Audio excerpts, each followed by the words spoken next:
আল্লাহর হাবিব বলেন এই কবর হলো আখিরাতের প্রথম মঞ্জিল। এই কবরে গেলে আল্লাহ দরবে অনেক ভাবে।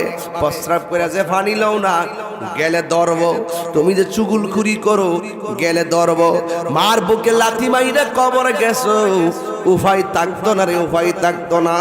আল্লাহ ছাড় দেয় কিন্তু ছেড়ে দেয় না। কথা বলেন না ঠিক কিনা? এই জন্য যুবক, লোকটা 5 ওয়াক্ত নামাজ পড়তো, লোকটা ব্যবসা করত, কিন্তু লোকটা যখন মারা গেল, আমার দেশে যারা দাড়ি রাখে টুপি রাখে 5 ওয়াক্ত নামাজ পড়ে, এই সমস্ত লোকগুলো মারা গেলে জানা যায় মানুষ কম হয় না বেশি হয়। কিন্তু লোকটা এমন ব্যবসায়ী, তার জন্য সবাই বেকার আর ছিল।